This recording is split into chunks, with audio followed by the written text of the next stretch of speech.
a gente abre a Netflix, consegue encontrar várias séries e produções israelenses. Entre elas tem Fauda, Hostages, Shtisel, Hatufim, que é inclusive a série que deu origem à produção norte-americana Homeland. Isso sem falar dos longas e atores que ficaram conhecidos no mundo todo, como é o caso da Gal Gadot, que estrelou a Mulher Maravilha. Hoje, no E Eu Com Isso, a gente vai falar do audiovisual israelense. Esse é o podcast do IB, o Instituto Brasil-Israel, e aqui falamos sobre Israel, cultura israelense e judaica e também sobre judaísmo. Eu sou Anita Efraim, jornalista judia e fanática por futebol. E eu sou Amanda Hatzira, professora e pesquisadora de temas relacionados à cultura judaica e sociedade israelense. Nosso convidado hoje é o Felipe Braga, que é roteirista e inclusive um dos roteiristas do filme Marighella. Bem-vindo, Felipe. Obrigado por ter aceitado o convite. Obrigado a vocês pelo convite. Felipe, primeiro explica para o nosso ouvinte por que o audiovisual israelense chama a sua atenção. Você que está no meio, o que tem de interessante nas produções feitas em Israel? Porque o audiovisual israelense chama a atenção do mundo inteiro hoje por causa do foco deles em formato. Né? O que é um formato? Formato é dentro de toda a linha de produção cinematográfica, são as características narrativas que transformam um projeto em algo único, em algo particular. Né? É a maneira como a narrativa é construída e levada e vendida ao público.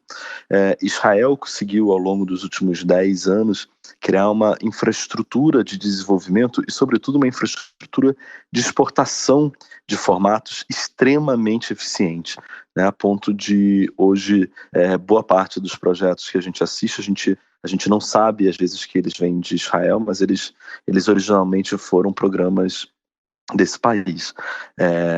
Esse foco em formato é a principal especificidade do audiovisual israelense, e hoje no mercado internacional muito ávido por conteúdo, né? Um mercado que tenta entender o que está sendo feito de especial e novo através do mundo para desenvolver e explorar versões locais dessas mesmas histórias.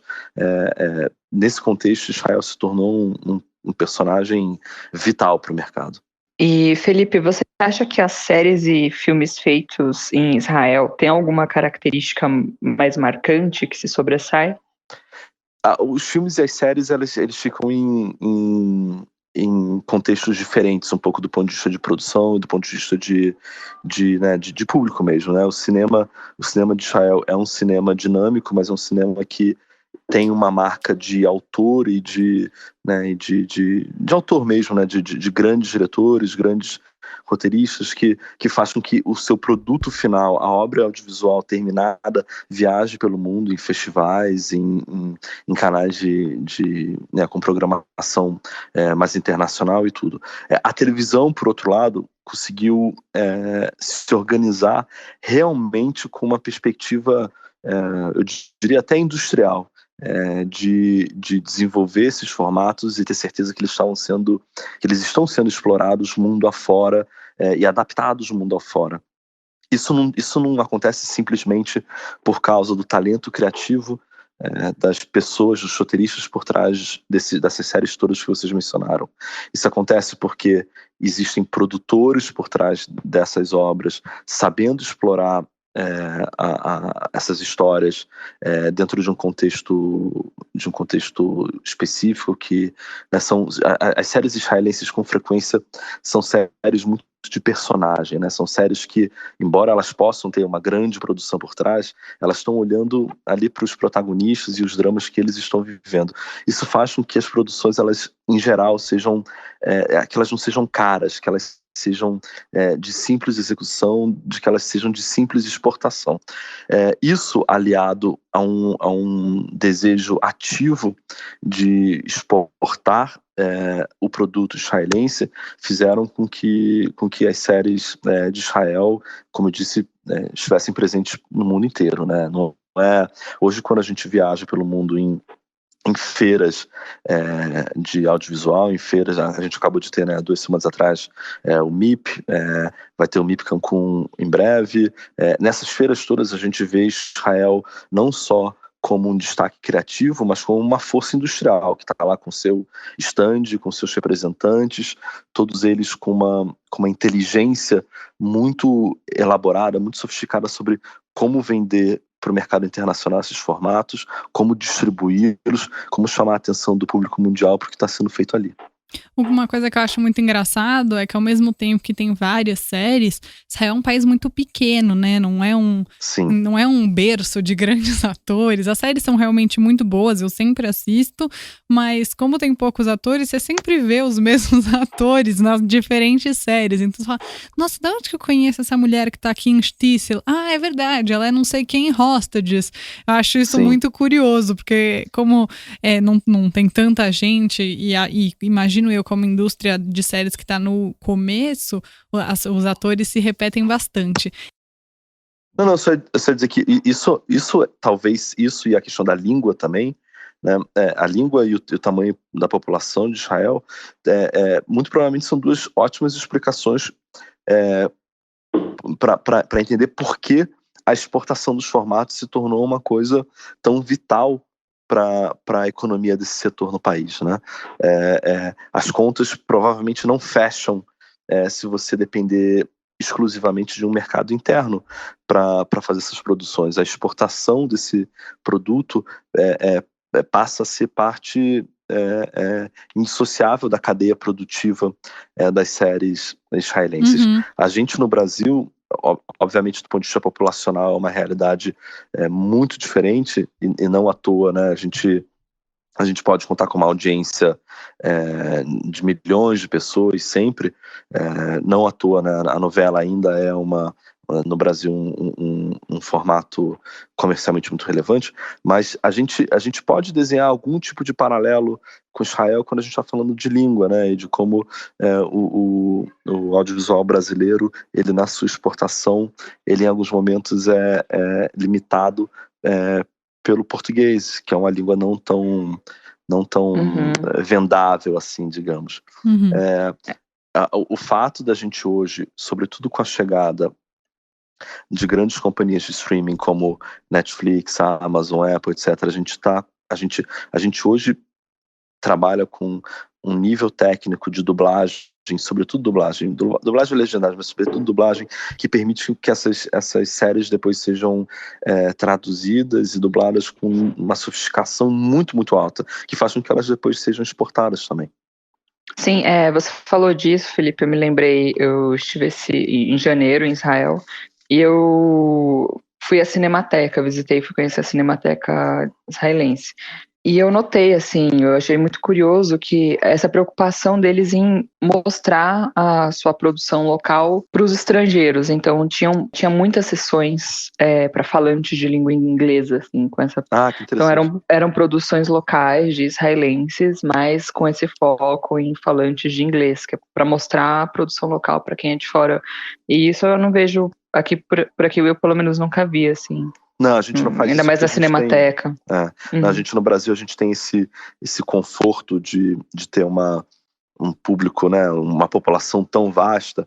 Isso faz com que a gente fique um pouco preguiçoso em relação às potencialidades de comunicação e exportação do nosso produto. A Globo, nas últimas décadas, fez um trabalho muito bom de exportação de novelas e tudo, mas mesmo essa exportação de novelas agora ela de uma forma entra em crise num contexto internacional de cultura de audiência que já está bem adaptada ao streaming e que não está mais tão assistindo uma televisão linear com programas de 180 episódios, né, querendo coisas mais curtas. Israel soube produzir formatos que estavam se tornando populares mundo afora de um jeito muito muito dinâmico, muito rápido, tudo. É claro que a gente tem, né, algumas séries israelenses de produção maior, mais caras em mente, porque elas são muito famosas e tudo, mas Israel também tem, eu diria que a grande particularidade dos formatos israelenses é inclusive o tamanho deles. São sempre formatos de séries muito pequenas, né, de execução não muito cara, né, de 2, 3 personagens sobre os quais se escreve com muito talento, se escreve muito bem, mas séries que estão ali acontecendo em apartamentos, em ruas, e não tem uma necessidade de um valor de produção tão grande. Isso faz com que o produto do formato israelense seja muito competitivo em termos de exportação, né? E mais uma vez, essas coisas não acontecem à toa. O governo de Israel e a indústria cinematográfica israelense fizeram investimentos muito importantes para ter certeza que essa produção estava sendo escoada mundo afora. Né? Não é uma coisa que brota espontaneamente. Tem só, tipo né? uma lei Rouanet lá em Israel que ajuda as pessoas a fazerem produções culturais ou algo do gênero, provavelmente. Mas não só fazer, mas sobretudo exportar. É isso que impressiona muito, é isso que impressiona muito quando a gente viaja, que a gente sempre vê nas feiras de televisão o stand de Israel como um stand de um país gigantesco, de produção gigantesca, de tradição cinematográfica, de exportação, e não é o caso, né? Israel, sobretudo em televisão, é uma indústria que está se estruturando ainda, mas os investimentos para a exportação desse produto é que nem a gente com soja, né? O governo brasileiro, no dado momento, decidiu que haveria presença brasileira em feiras internacionais de agricultura, com estandes gigantescos, com uma promoção massiva do nosso produto. Israel está fazendo isso também, só que com seus formatos audiovisuais.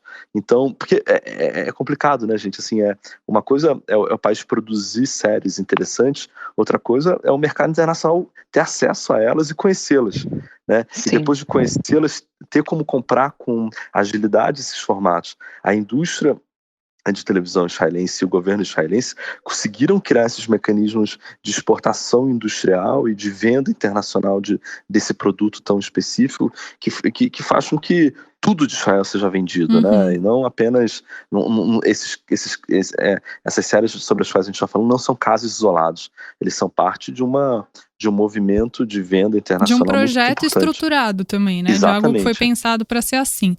Felipe, o que eu queria saber de você, como uma pessoa de fora, assim, quando eu e a Amanda a gente assiste essas séries, a gente conhece um contexto maior, né? Não sei se você já foi a Israel, mas tanto eu quanto a Amanda já fomos a Israel, a gente conhece um pouco mais essas nuances do que a gente chama de humor judaico, esse jeito do israelense, né? Do sabra israelense, que é uma pessoa realmente mais... para alguns mal educada, para outros mais dura e direta.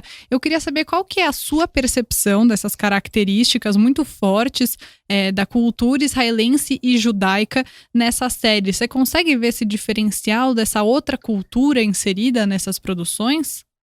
Todo projeto de comédia, quando exportado, ele é especialmente, né, desafiador. Essa tradução de tom, essa tradução de psique cultural nacional que precisa ser traduzida. Não à toa, projetos de comédia são projetos que tradicionalmente não viajam tanto, né?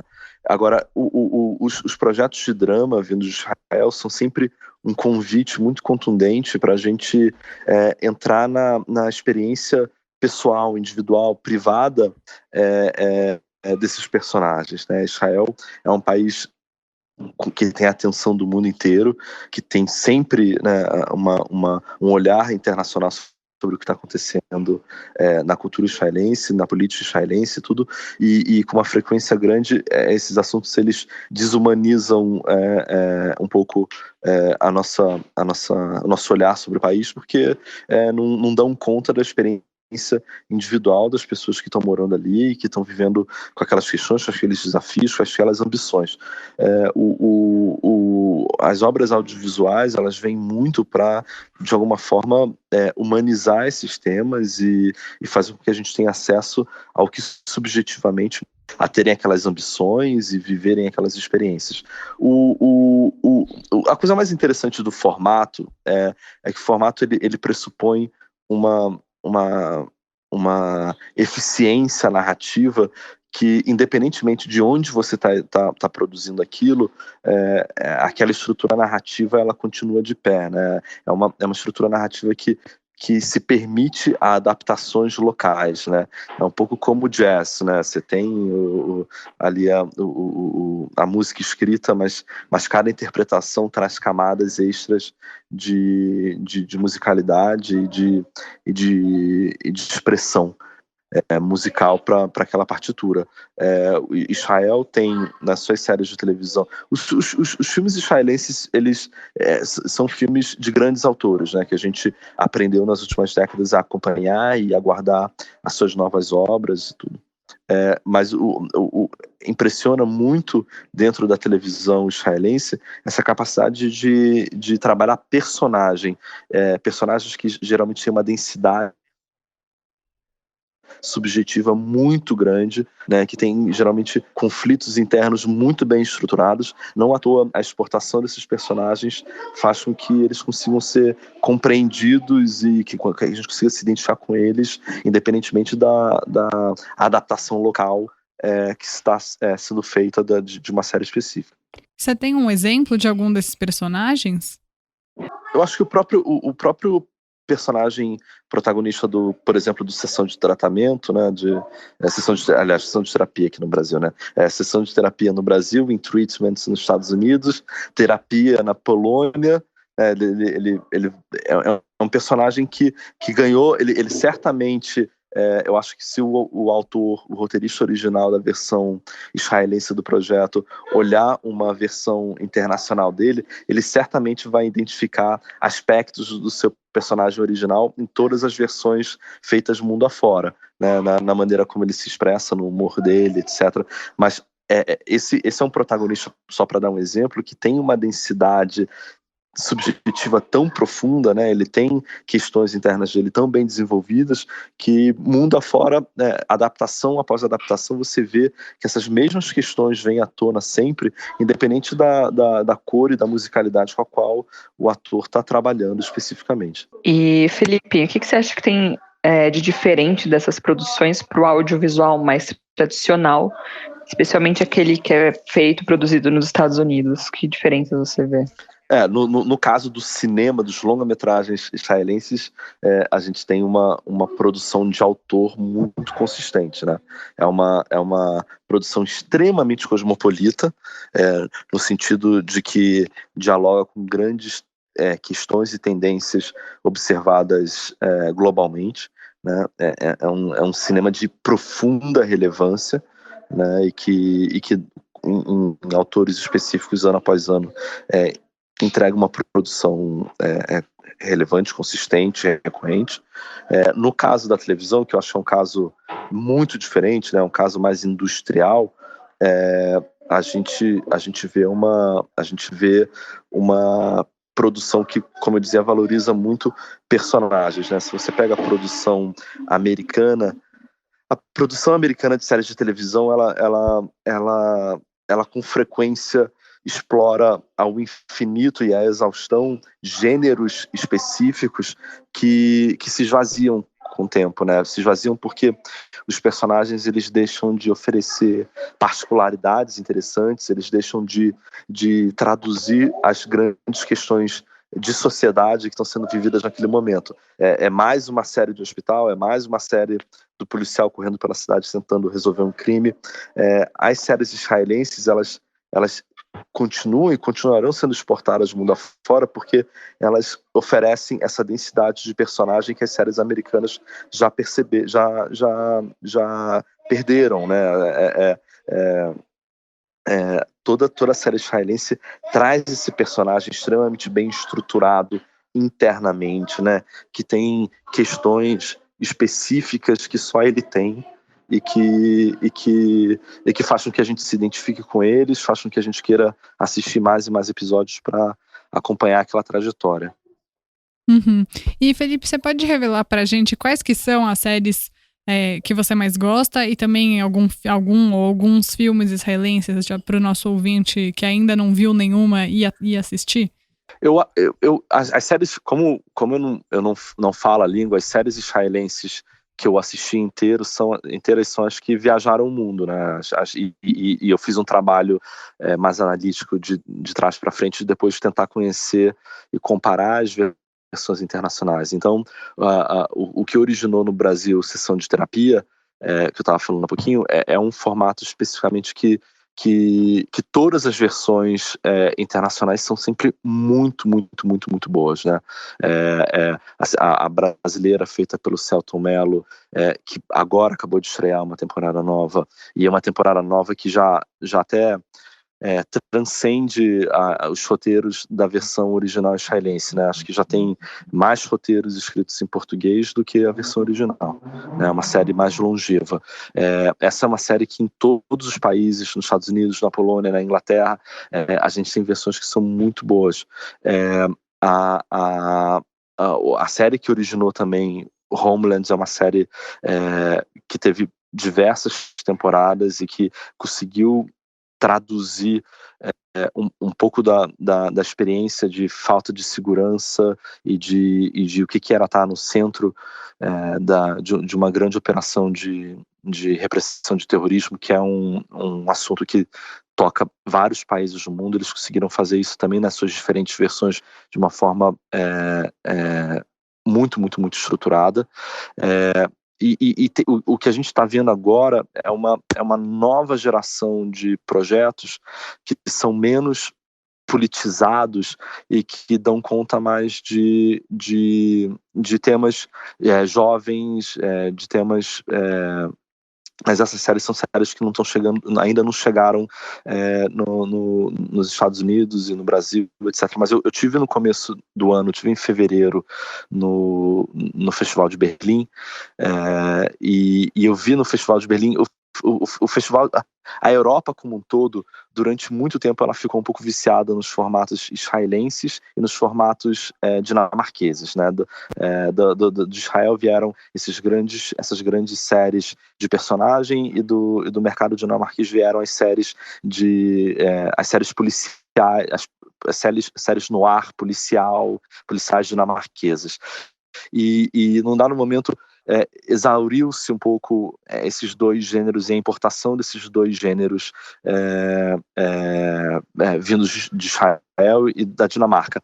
Agora, especificamente, tem uma nova geração de projetos israelenses que estão chegando à Europa e que estão começando a ser não só assistidos, mas adaptados para o mercado europeu e para o mercado americano também, que já se distanciam um pouco dessa temática política e vão para temas jovens, para temas de sociedade, e talvez a maior referência atual deles seja a própria Euforia, né? A Euforia da HBO, que talvez seja a maior série de 2019, a mais discutida, é uma série que, sim, ela tem, né, uma camada de apropriação pelo diretor muito grande, que chegou e imprimiu muito da experiência pessoal dele nessa série da HBO, mas cujos roteiros e formato original e premissa original vem de uma série israelense. A gente raramente, quando fala de Euforia, lembra que se trata de uma série oriunda de Israel, mas ela tá lá de novo, né? A gente se surpreende e fala, bem, não à toa é uma série de personagens tão bem construídos e de personagens tão profundos. Essa semente dos personagens, independentemente da linguagem cinematográfica que o diretor deu depois, da anatomia estética que ele imprimiu ali, os personagens são todos, sobretudo os principais, são todos vindos desse original israelense que está lá com a sua profundidade. Então eu acho que essa é a principal transição que a gente está vendo depois de uma boa década de importação de séries de ação, de séries de guerra, séries políticas, séries mais densas e para um público mais adulto, vindas de Israel. A gente está nesse momento agora, no ano de 2019, transicionando para uma importação que abraça conteúdos mais jovens. Muito interessante, Felipe. Você, enfim, deu vários exemplos, né, de séries israelenses que são importadas para o mundo todo. Terapia é um dos maiores deles. E já falou também sobre o quanto isso é positivo para o mercado audiovisual em Israel. Você acha que o Brasil tem esse potencial também, que poderia fazer o mesmo? A gente, assim, o potencial existe, porque a gente tem criadores jovens, assim como Israel, criadores jovens escrevendo, sendo muito ativos hoje. Sobretudo, assim, o mercado de roteiristas nos Estados Unidos e na Europa hoje é um mercado de escritores velhos, na verdade, né? São escritores que são oriundos de uma TV linear ainda, extremamente talentosos, com currículos incríveis, mas que vêm de um outro contexto histórico de televisão, mais local, mais nacional, mais, como eu disse, linear. Israel e o Brasil é um país extremamente jovem, e por ser jovem ele está gerando roteiros que já pressupõem uma adaptação a uma nova cultura de audiência. O que eu quero dizer por cultura de audiência, né?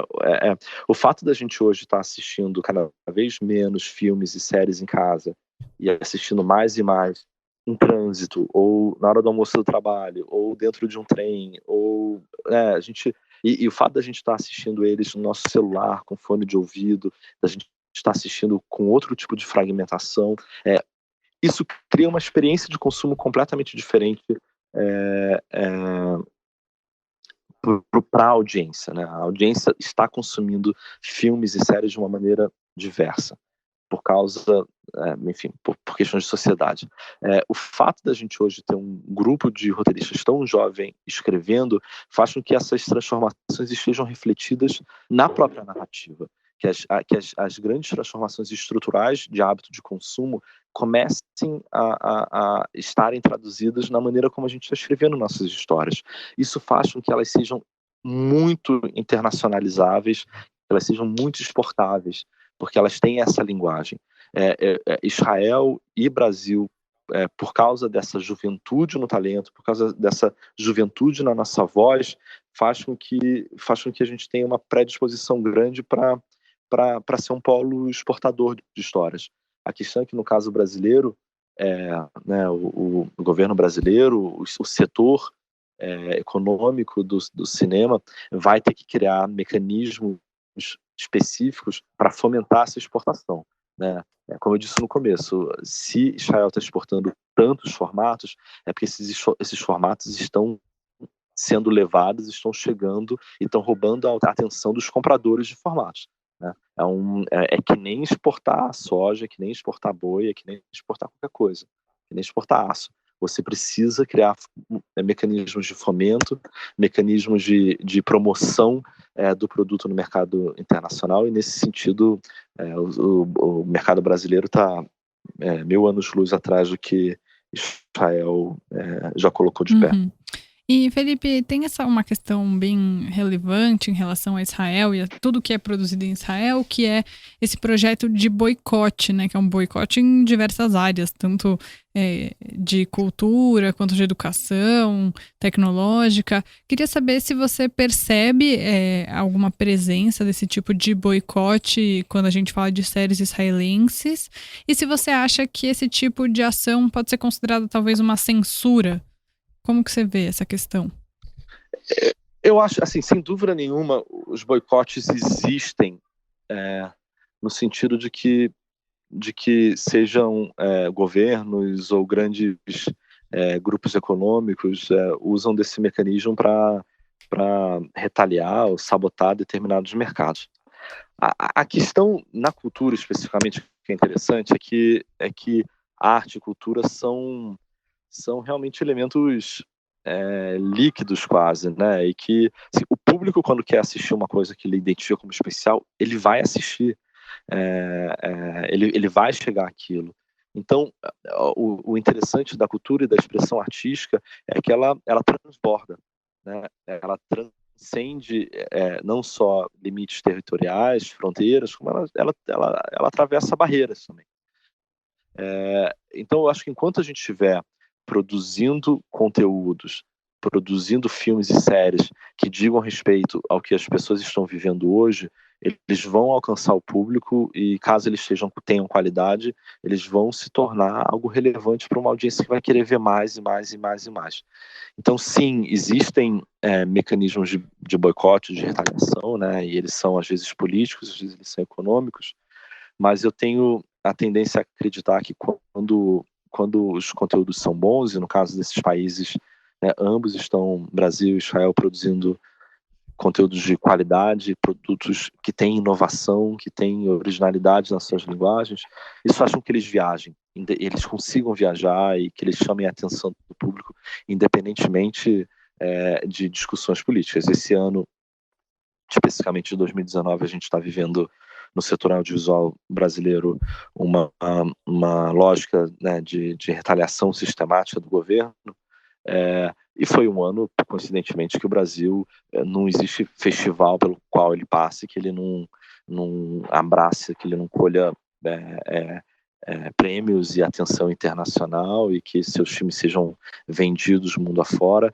Então, sem dúvida nenhuma, a nossa vida, infelizmente, hoje conta com esse desafio extra de ter que desviar desses mísseis de retaliação e censura que a gente enfrenta, mas enquanto a gente estiver olhando para o nosso trabalho, para a qualidade do nosso trabalho, para a originalidade das nossas narrativas, a gente vai ter sempre um público afoito por ter contato com elas e abraçar essas histórias.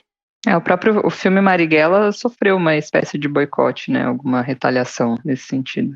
O Marighella é um filme complexo, né? Porque ele imagina, quando eu comecei a escrever o roteiro que o Wagner ia dirigir, a gente nunca, jamais imaginaria que o policial que matou o nosso protagonista seria o herói do presidente da República atual. Então, a gente nunca imaginou isso e tudo, e cria um nervosismo muito grande dentro da gente de ver que alguns dos diálogos e frases que os personagens falam no filme, que a gente morria de medo deles soarem anacrônicos para uma audiência contemporânea, jovem, subitamente tem uma atualidade mais atual impossível, né? Sim. Então isso é triste e isso a gente vê, né? O Marighella, ele agora há 2 meses atrás ele viveu ali alguns percalços burocráticos com o Cine que obrigaram o filme a ser postergado, o lançamento dele, e foi muito impressionante ver como a própria família do presidente comemorou em todas as redes sociais o cancelamento do lançamento. Isso é significativo do quanto o filme ameaça eles, né? E o filme causa medo mas é isso, assim, né?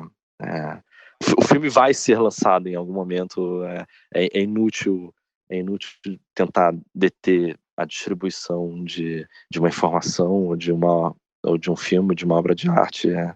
A gente viu já isso no passado, é inútil. Então é só uma questão de respirar fundo e continuar trabalhando, que mais cedo ou mais tarde ele vai chegar ao público e vai emocionar as pessoas. É uma série israelense que eu acho que tem óbvio que não é exatamente a mesma coisa, mas acho que gera um incômodo muito grande, por exemplo, é Falda, né, que é uma série que a gente já falou aqui no podcast algumas vezes, mas que quem tá do lado quem apoia o lado israelense fica muito irritado ao ver essa série, porque vê ações do lado israelense que são totalmente abusivas, né, e fala, essa série é muito parcial pro lado palestino, e quem apoia mais o lado palestino também vê coisas que não gostaria de ver e fala, essa série é muito imparcial pro lado israelense. Então, acho que muitas vezes quando o audiovisual também trabalha com a verdade, né, quando não é uma coisa ficcional, ele incomoda muito também, né, os roteiristas de Falda, o Doron Cabilho, né, que é o protagonista, o personagem principal e protagonista, também o roteirista da série, e ele passou por toda essa experiência de exército, e ele tem a vivência, então não é uma ficção pura e simplesmente, né. Isso é uma boa definição, né, do artista, né? O artista, quando bem sucedido, ele incomoda todo mundo. E é isso, é importante que a série está provocando discussão, né? E ela está provocando discussão de um ponto de vista que é o ponto de vista do personagem, que é o ponto de vista humano, que é claro que tem dimensões políticas, geopolíticas, que estão ali, que estão em outros conteúdos também, mas a principal contribuição que um filme ou uma série tem a dar geralmente para uma discussão complexa política é trazer a dimensão humana para o centro do debate, e quando a gente faz isso a gente consegue criar pontes, né? A gente consegue entender um pouco melhor o que fere o outro, o que é importante para o outro, e consegue chegar a um meio termo e tentar entender não unilateralmente as questões, né? Se elas fossem simples, elas seriam resolvidas rapidamente. Elas não são resolvidas rapidamente porque elas têm muitos lados. E, infelizmente, não existe outra maneira de avançar com elas a não ser entendendo todos os lados e todos os seus matizes. E a arte, a cultura e as obras audiovisuais, elas podem contribuir para essa humanização, para essa tomada de consciência sobre o que é importante para cada uma das partes envolvidas. Sim, você falou, né, tocou num ponto importante, que é a empatia, né, quando a gente fala de produção artística em geral. Tem uma série que tem sido polêmica também, bastante polêmica, que é Our Boys, a gente já indicou aqui para o nosso ouvinte, da HBO, e ela também se baseia em fatos reais, né, e os roteiristas israelenses, eles fizeram questão de convidar um palestino para ter esse olhar, né, também não, para ter esse lugar, né, o lugar de fala ali melhor representado. Você acha que a diversidade é algo que o audiovisual está mais de olho ultimamente? A diversidade, por incrível que pareça, é uma coisa não instituída, mas exigida, inclusive, dos canais com os quais a gente trabalha. Hoje, eu, como uma pessoa que, na minha empresa, tá o tempo todo estruturando e formando salas de roteirista para diversas séries diferentes. Ali, a gente vai contar essa história. Para contar essa história, eu preciso de 6 pessoas, 5 pessoas. Se eu estruturar uma sala de roteiristas exclusivamente de homens brancos que moram no mesmo bairro, sem dúvida nenhuma, a Netflix, a HBO, a Amazon, quem quer que seja, vai vir imediatamente dizendo não. Essa sala ela não tem uma diversidade significativa. Isso não é uma coisa só simbólica, é uma coisa comercial, inclusive. Comercialmente é importante que as histórias que a gente esteja contando deem conta de uma complexidade social que, de outra maneira, se ela não estiver lá, ela não vai abraçar o público como um todo. Ele vai ser uma série feita para um extrato social só. Isso foi feito no Brasil e no mundo durante muito tempo, quando a gente tinha uma televisão linear, né, baseada em poucos canais de televisão aberta e de alguma maneira contando histórias que pressupunham que o importante na sociedade é cada um saber o seu lugar e ficar no seu próprio quadrado. Mas essa sociedade já não existe mais. Então, hoje, cada vez mais a gente vê grupos executivos de canais de televisão e plataformas tendo uma diversidade de representação, de representatividade na sua própria formação executiva.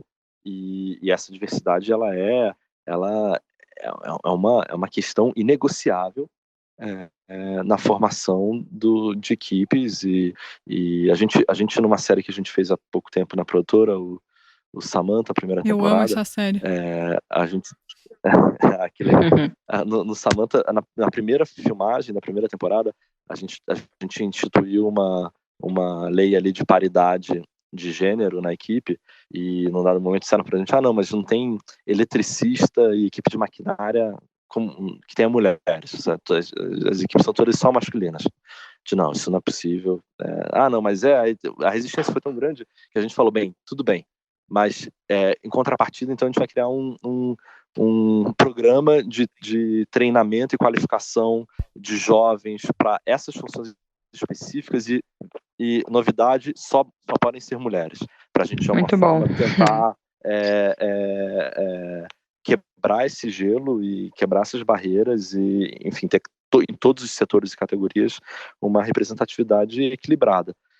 Eu vejo com muito otimismo isso, assim, eu vejo, como eu disse, sobretudo nos grupos executivos de canais, uma intransigência muito grande para assim, eu se chegar, como eu disse para vocês, com uma sala toda de gente igual, eu sou demitido hoje em dia. Que bom, não desejo que você seja demitido, mas que bom que a gente tem essa consciência maior, né, porque realmente é importante, e eu acho que um motivo pelo qual as séries israelenses, elas têm feito muito sucesso, Tipo, porque eu gosto tanto e vejo muitas pessoas dentro do meu ciclo social também, é porque as pessoas se veem naquela situação que é uma coisa que é muito rara, assim. Então, por exemplo, quando teve essa novela da Globo, Órfãos da Terra, eu não concordei muito, mas a comunidade judaica ficou muito preocupada com como seria retratado esse judeu que estaria lá e esse palestino que estaria lá, porque como são pessoas pouquíssimo representadas nessa indústria audiovisual Claro, brasileira, você fica assustado com o que pode vir.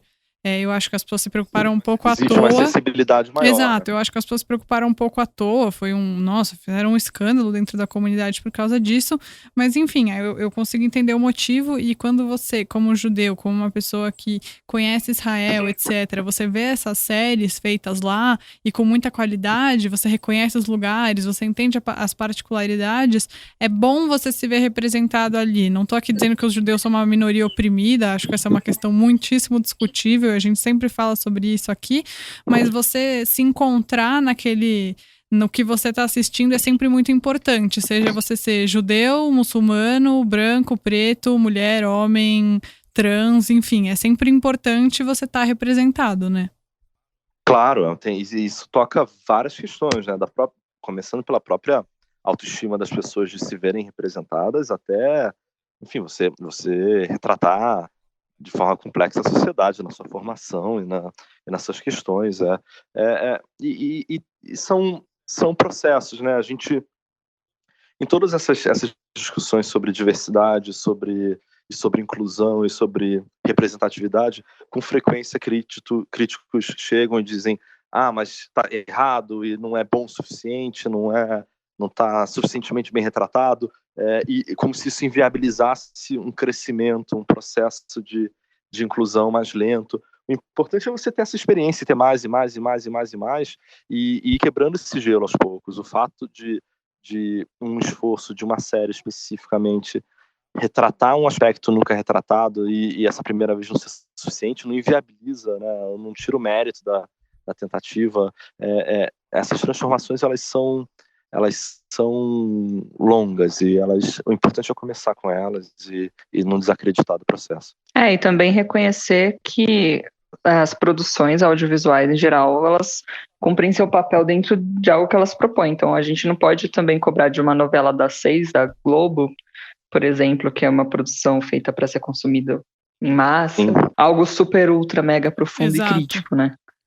Não, exatamente. Isso enfim, isso é complicado. Assim, tem os filmes, de alguma maneira, têm esse papel de dar um mergulho, né, mais incisivo em questões difíceis, né? E nos últimos anos a gente tem, sei lá, assim, vindo na cabeça filmes como Belém ou Além da Fronteira, Um Trem em Jerusalém, tudo tem, ou Tel Aviv em Chamas também, que é um filme muito bom, assim, que de uma maneira aí sim, eles param e eles vão a fundo a uma questão específica e discutem ela politicamente, humanamente, no âmbito privado, no âmbito público. Uma novela certamente não vai fazer isso, e você tirar o crédito, você tirar a validade de ter personagens que representam uma específica, uma diversidade específica, você dizer que isso não é válido só porque você não está conseguindo dar atenção para toda a complexidade do problema, é um despropósito, na minha opinião. Total. Porque o propósito, como vocês disseram, é outro. Vamos finalizar o programa já embutindo aqui o nosso IB Indica, Felipe, que é o nosso quadro final, que a gente costuma fazer indicações para o nosso ouvinte, mas acho que você, nesse papel, está numa posição melhor de indicar. Então, eu queria pedir para você indicar uma série e um filme que tenham a ver com todo esse nosso papo, para os nossos ouvintes irem atrás e poderem assistir. Eu mais recentemente, eu vi A Oeste do Rio Jordão, que é um documentário que eu não tinha assistido, e que eu achei muito, muito bom, na forma como ele discute essas relações todas. É um documentário que eu gostei muito e tudo. Acho que o Confeiteiro também é um filme que eu vi no começo do ano e que achei excelente também. Da produção israelense, eu acho que quem não viu Faida tem que ver. porque é um projeto muito relevante. E isso, assim, eu acho que mais do que assim, os projetos vindos de Israel que eu conheço são os que, de alguma forma, viajaram pelo mundo nos últimos anos, mas eu convidaria todo mundo a prestar atenção ao que vai começar a surgir a partir da segunda metade de 2020, porque eu acho que tem uma produção a partir da segunda metade de 2020 vindo, produção de outros gêneros, que não são, como eu dizia, só os de filme de guerra, os filmes de temática política e tudo, mas que são comédias, que são séries jovens. Eu acho que tem surpresas muito grandes vindo de Israel. Seja o produto final das séries, seja os formatos. Felipe, muito obrigada por participar com a gente hoje do E Eu Com Isso. Foi muito legal o papo. Espero que a gente volte a conversar sobre grandes lançamentos, então, sobre o que vem aí de formato ou das séries em si. Obrigado você. Muito obrigada, Felipe. Foi um prazer.